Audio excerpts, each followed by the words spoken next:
a lecturer in law at the University College London, who also gave evidence at this morning's committee hearing. And it's lovely to have you with us, Doctor. I think it's worth saying that you were originally from Albania. You came here, I think I'm right, aren't I, in 2004 for higher education. That's correct. And then stayed. So you're very well placed, as well as being an academic, to talk to us about this subject. First of all, what did you make of the ambassador's comments that an apology is needed?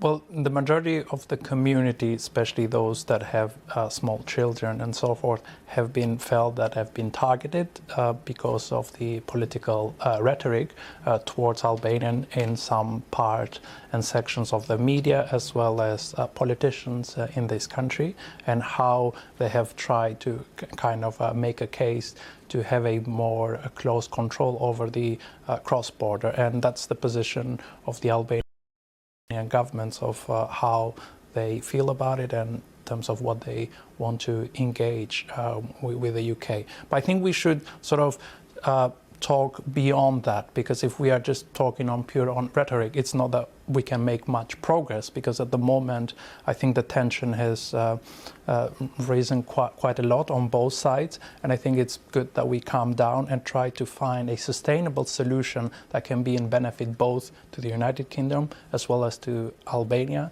And it would be good to see eye to eye in terms of what problems they both got and how they can come into a sustainable solution. And that was also part of my testimony today. Understood. Can you give us a sense of why we have seen an increase in the number of Albanians trying to reach the UK? So Albania in the last 3 years has had an earthquake as well as COVID. And that has pushed the poverty line to 1/3 of the country, meaning that they are living in quite unsustainable working condition as well as economically. Now, nearly 60% of under the age of 34 to 18 are unemployed when we talk about the youth.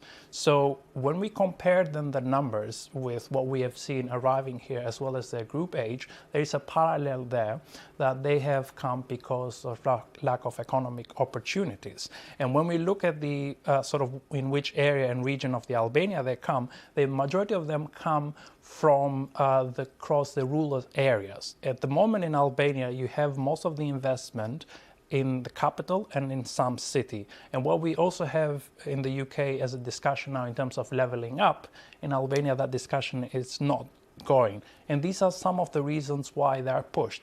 Then what kind of direction they take, whether they engage in organized crime or they work illegally and so forth, this is then another discussion that we have to make in terms of try to divide it and cut it in terms of what we are seeing with the situation. No, you explained that very well. So there's clearly a huge problem with rural poverty and unemployment, and people want to come to the UK for a better life. You mention organised crime. Do you recognise that there is a problem with organised crime? Absolutely, there is a problem with organised crime, and there is a good number of Albanians that are involved in that. The numbers here in UK prisons provide that, the NSA provides that, so the numbers are there, and as a scholar I'm not going to kind of deny on those facts. But then the problem is then how can we make people not to become prey of organised crime, and how they should not kind of get lured into this kind of world. But absolutely there is an issue about organised crime, especially originating from Albania.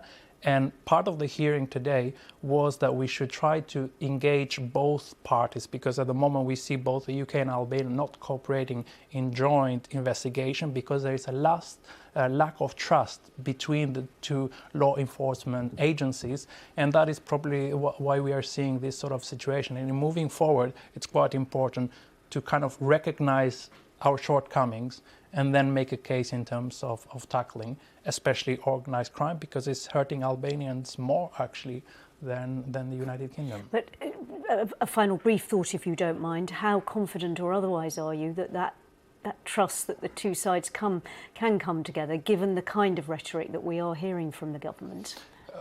At the moment it seems difficult, but I'm optimistic, because usually in this time of crisis we can at least talk more honestly what are the real challenges and how can we move forward in a sustainable manner. So I'm confident that we might have a solution, but at the moment it seems to be very hostile. Yeah, we must leave it there, I'm afraid. Time the old enemy. But Dr. Andi Hoxhaj from the University College London, thank you for coming in to talk to us. Thank you so much. It was a pleasure. Thank you.